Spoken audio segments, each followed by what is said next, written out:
Hey guys, it's Josiah here, back again with another video. Now I wanted to do this video just going through kind of a big success that we've just had in the company. Last month we've had one of the highest client signed month in terms of revenue, and we signed around 22 clients in a month, and the whole month I didn't take any sales calls, I didn't do any outreaches, I hardly look at any scripts or anything like that.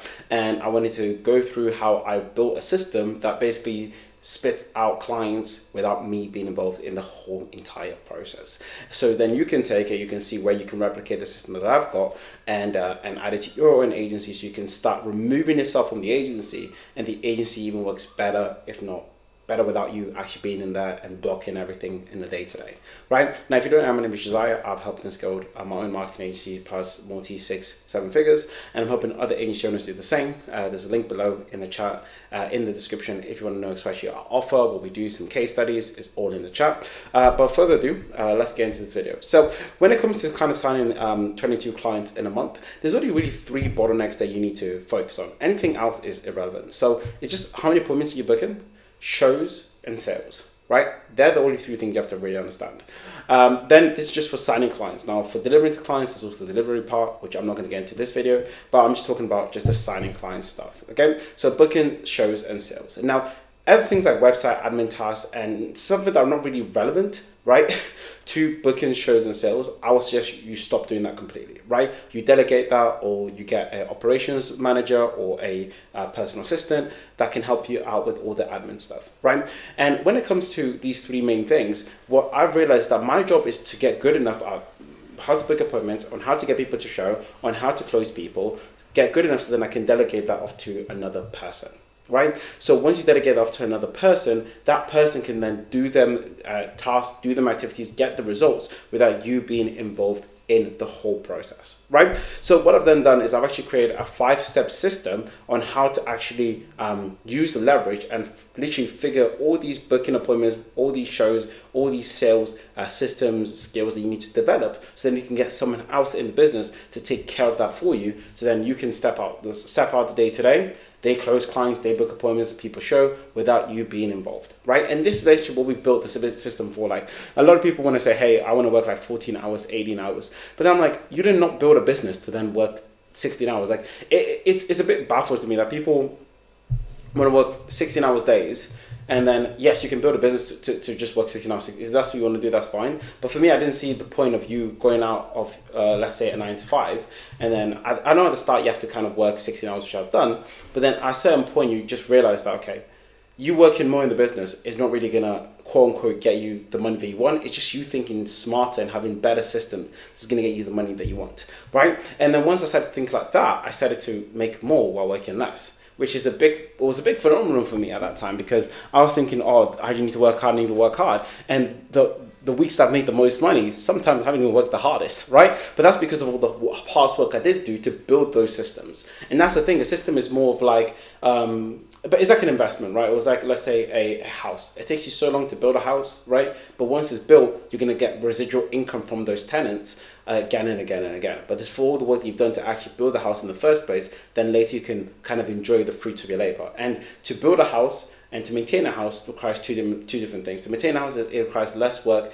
but then you get paid essentially more because there's tenants there. But to build the house, you're going to have to put so much money, so much energy, so much time to get the house built. But then once it's in the maintenance mode, you just have to maintain it, right? And that's kind of how it goes for kind of building business systems in business. It takes so long to build the system, so much energy, so much work power, and then once you get it built, then it's just maintaining it and just seeing it grow.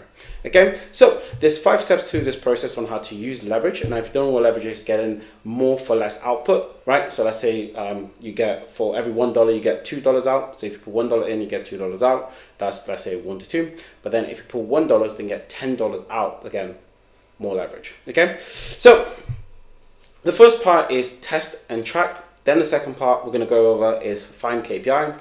Then the third part is create procedure. Then the fourth part, hire to delegate. And the fifth part, manage and lead. Okay, so the first thing is test and track. So this way you'll be testing new stuff such as angles, offers, channels, sales processes. And the reason why you're going to be doing it is just to make mistakes so you can start learning forward, right? And making mistakes forward. And it's more of a concept where you're actually testing things and testing forward to see, hey, this doesn't work, let's not do this again. And just going through a process of elimination to then find out what does work for your niche, your offer, your angle. And then what you're going to be doing to even shortcut these processes, and during this period, you're going to be investing into programs, right? Learning from other people's proven systems, and then taking that proven systems. And importantly, which is one of the most important things, is making that proven system your system, right? And adding your own spin to it. So a lot of people actually join programs, get coaching, and then they just direct copy and paste what the coach said instead of looking at what the coach said and actually adding your own twist to it, because again, it's going to have a different market, it's going to be a different industry or a slightly different offer, and you want to add your own spin to it to make it yours, right? So you look like one-on-one in the market.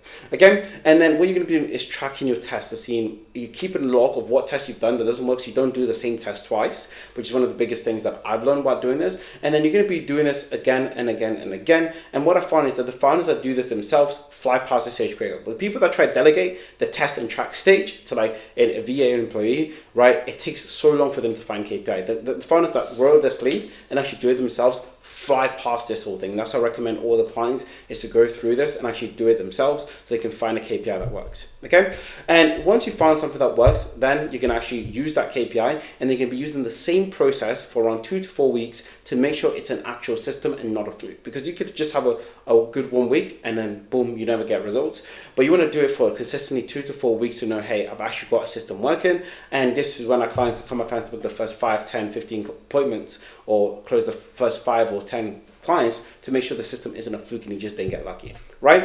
And this also helps you deepen your experience and also make sure that when I advise future employees, I had deep knowledge of every single bottleneck that would occur or are more likely to occur. Because if you just do it once and then hire and then get straight away, there still may be problems that you didn't see in week 2, 3, 4 that then start arising. So after a good month of me like doing and finding out what works, I saw every single problem. I was like, okay, I know how to teach someone how to do this, and I know every single problem, majority, like 99% of the problems is going to come through, and then I can help you fix that myself because I've gone through it. Okay, so then once you have that, the KPI, the next thing is to create a procedure. So once you've got something that's working, now you want to follow this simple framework of creating a procedure, which is number 1 is create a video using Loom of yourself doing the work, right? Now you want to do the work yourself. The reason why is because you're going to see, once you do the work, there's little things that you've missed off, like click here, click there, where do you find this, where do you find that, where do you find that? And then what you can use is Loom's AI feature, which is step 2. And AI feature allows you to use the transcript and the video content, and I don't know how they do it, it's bloody crazy. And it's going to turn it into an SOP. So you just go to Loom, you then record, then after record, it just says on the right, it says edit, click on edit, then it says create SOP, right? Then it's going to create a literally step-by-step SOP with video, with timestamps of video, and then you can use that as an SOP, and yeah, you put it in, like, let's say somewhere like Notion. That's where I store all of my SOPs, which is very handy. And then what you're doing is create sheets, daily workflow, and end of day reports, right? So tracking sheet is to make sure that every single day people can keep a log so you can see the metrics. Daily workflow is so everyone, when someone goes into work, they have a checklist on what to do. And then end of day reports, so by the end of the day, you know exactly what they've done and that they can report to you at the end of the day. Then number 4 is create scripts and templates. So these are the scripts they're going to be using to handle the work. So you have control of them scripts. So you know if things are not going right, then you're asking, are you using the scripts? No, well, use the scripts. Okay. Then you're going to add all relevant passwords and tools, so links to them and all the relevant passwords so people can do it. Then they're gonna follow your procedure, and you're gonna follow your procedure after creating the procedure. You're gonna follow it, the same one that you've just made. You're gonna follow it for, let's say, a day or 2, and then you're gonna see, are you getting the same results? So let's say it's a booking appointment. Like if you use these booking appointments that you've been using, right, and you go through the same procedure, are you gonna get the same results as it says in the procedure? If not, look at where in the procedure you may have like not included something, right? Such as like a specific thing that you have to use, or a specific tool, or a specific script. Look where you've not included it and then add it in, right? So every time I create SOPs, my goal is to give 100% clarity on how the system works. So every time I write one, it's just, hey, is this clear? If it is clear, then that's done. I've done my job, right? So next thing is to hire to delegate. Now, a lot of people hire to solve, right? So a lot of people want to hire someone that's going to create the whole system for them. Now, usually what I find is people can create their own system. They usually kind of own their own business, or they're working for a really, really big business and they're very, very expensive hire, like 10K, 15K a month, right? And what I found with those people is that they're very bright people, and it's more likely, they most likely not understand your offer, or most likely not have worked in the specific market. So even if they come in for a lower price and work for your company, you're kind of gambling to see if you're going to get it right or not, right? Because if you haven't solved something, how do you expect someone else to solve it, right? In your specific niche for an offer that you created to a niche that you're targeting, okay? It's like if you find someone who's going to be very unlikely, and the time that's going to go is going to take you to vet them and to find the right one, you might as well just build it yourself and then start scaling and start hiring people to delegate the work to and replicate what you're doing instead of hire someone to solve. Okay, so now you have a fully working system, a repeatable process. The next step is to find a hire that consistently follow the procedure. Now, where I hire, I use Facebook groups and school communities, which has my ideal employee. So I look at my ideal employees, someone that has initiative, someone that has a brain. He's probably going to be in school, he's probably going to be on Facebook, he's probably going to be interacting with communities. So I'm going to go to the community and then find the person there. Then I'm going to create a job post with a video of selling the role. So it's going to be a job post with a headline, then a video of me selling the role and just saying, hey, if you're going to work for me, you're going to get this, you're going to get that, you're going to get this, why you should work for me, X, Y, Z, all the benefits. Then I'm going to create a job form where people can apply with a Loom video, and there's a Loom video of them explaining why they're a good fit for the role. And then I can then pick between the candidates, okay? And then I just interview them and then hire.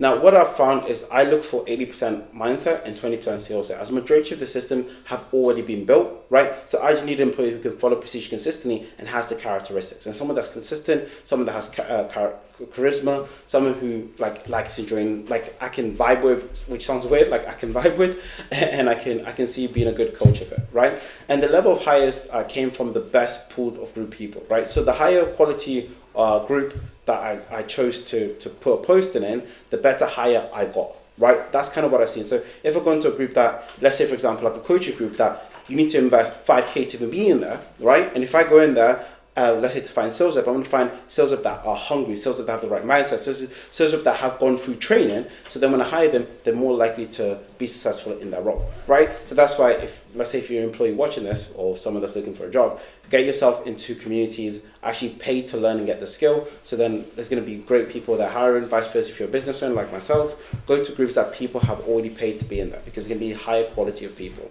Okay, then manage and lead. So once you've hired an ideal employee, the next step is to onboard them, to get them up to scratch. So hey, go through those SOPs, let me know if you have any questions. Then you want to ramp up by giving them feedback and auditing. Now the biggest thing I would say, right, is doing daily audits and weekly audits to really, especially at the start, you really want to be doing a lot of audits at the start of their journey, right? So you can basically go through all the mistakes sooner rather than later, so they can start going to KPI, they can start actually hitting KPI and making money for you, right? And then fix any system problems that you've seen in the SOPs from the feedback the employee has gave you. So the employee is going to go through the SOPs and they're going to say, hey, this doesn't make sense, this makes sense. Then instead of you just telling the employee, go back to the SOP, fix that, and then so the next employee is not going to have that problem, right? And then what you're going to do is, because the employee is doing the task, I want you to actually remove yourself from the task. So don't be constantly checking, let's say the sellers, don't be constantly checking the DMs, don't be constantly, if you're a sales rep or a sales rep, don't be constantly in their calls. Actually, relinquish control, give them control, and then just audit after, once or twice a day, right? Because a lot of people kind of just hire someone but then still does the job, and they don't give them the anatomy for them the anatomy of the control for them to actually do their job properly, right? Then you want to do a weekly review of the data and giving them feedbacks on how to fix different bottlenecks, right? Because as they're going through it, they're going to face different bottlenecks, different hurdles, and you want to track data weekly and then give them kind of a plan to fix all the bottlenecks that they're going to do, right? Now, the main thing is to do daily audits and give feedback to your team, as this will increase the speed of which they become profitable for you.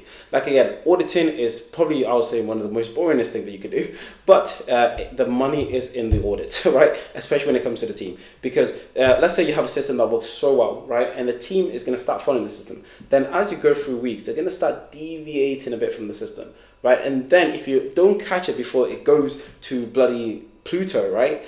They're going to be in Pluto saying a different thing to your customers, where you want to basically catch it before it even gets to it and then just keep them on the straight line, right? And that's what audit is, just basically basically feedback loops on how to stay on the same line, Okay, and once you have done this part for one part of the business, you want to do this for bookings, shows, and sales until you remove yourself from all of them.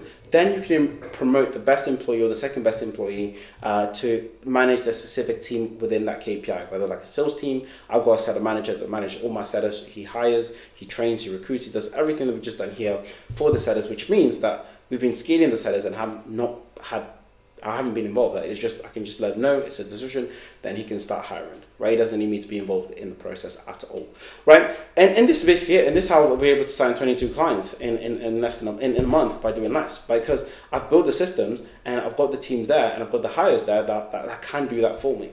And this is what I want everyone, especially my clients or any viewers, to get to a point where like the amount of time freedom you get on this is crazy. Like sometimes you can just go out and for lunch and then have your business work for you, right? You can't do that. And a lot of people just don't do that because they don't really build the systems. They don't look at where's the point of which they're spending too much time in the business. Okay, so if you need help kind of going and creating this whole system and building this out for your agency, there is a link below for us to chat. Just click that link below, then it's going to show you our offer, our risk-free offer that you can see. You can see case studies, and then you can schedule a call to chat with one of our members of our team. And yeah, that's all it for me today, and catch you in the next video.